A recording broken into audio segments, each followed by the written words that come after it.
Je suis en train de contempler le Coran. En arabe, ça s'appelle faire du tadabbur. Et c'est si magnifique, il y a tellement de choses à analyser, tellement de choses à comprendre, tellement de preuves que le Coran est bel et bien la révélation de Dieu unique, d'Allah. Et que le Coran ne peut pas être changé, il n'a jamais été modifié parce que la structure du Coran est tellement précise et parfaite qu'aucun humain ne peut reproduire quelque chose de semblable.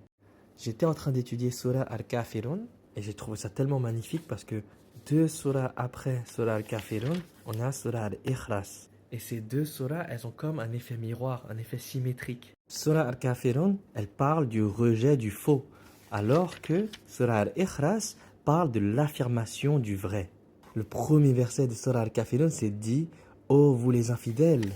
Et le premier verset de Surah Al-Ikhlas, c'est dit « Il est Allah unique ». C'est comme si Allah guidait, invitait les infidèles à croire en la vérité d'un Dieu seul et unique. Dis, ô vous les infidèles, il est Allah unique. Je n'adore pas ce que vous adorez et vous n'êtes pas adorateurs de ce que j'adore. Car Allah est le seul à être imploré pour ce que nous désirons. Je ne suis pas adorateur de ce que vous adorez et vous n'êtes pas adorateur de ce que j'adore.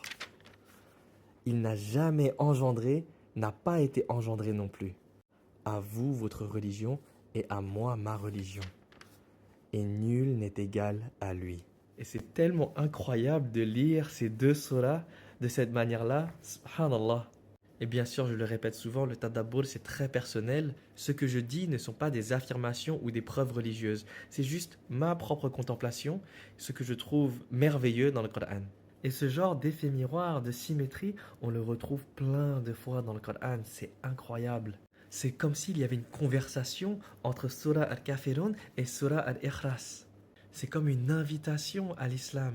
Comme si le Coran nous parlait, nous montrait clairement que les attributs d'Allah dans Surah Al-Ikhlas n'ont rien à voir avec les fausses divinités dans Surah Al-Kafirun. Et cette structure, elle est très intéressante. Comme je disais, regardez, après Al-Ikhlas, il y a deux surahs. Après Al-Kafirun, il y a deux surahs également. Après ces deux surahs, ça nous mène à Surah Quraysh. Et qu'est-ce qui est très intéressant par rapport au Quraysh, c'est que Surah Al-Kafirun s'adresse au Quraysh. Surah Al-Kafirun a été révélée lorsque les Quraysh voulaient que le prophète Mohammed sallallahu alayhi wa sallam compromette sa religion. C'était une réponse au Quraysh.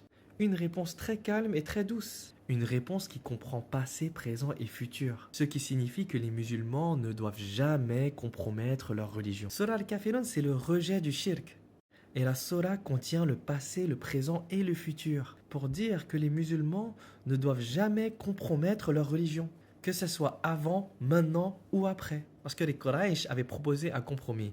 Ils avaient dit au prophète Mohammed sallallahu alayhi wa sallam, adore nos divinités une année et nous adorerons Allah l'année prochaine. Et c'est là que cette surah, elle est descendue. Elle a été révélée. Elle a été révélée comme un refus absolu, passé, présent et futur. Dans l'islam, on ne mélangera jamais le tawhid et le shirk, même pour une trêve politique. L'islam, c'est le tawhid, c'est l'unicité d'Allah, qu'il n'y a qu'un seul Dieu, un seul créateur et qui est unique. Et même si c'est un refus clair et net, ça a quand même été fait en douceur. C'est pour ça que la sourate se termine avec « À vous votre religion et à moi ma religion ». Aussi simple que ça. Et concernant le temps passé, présent et futur dans la sourate, c'est quelque chose qu'on peut remarquer dans la langue arabe.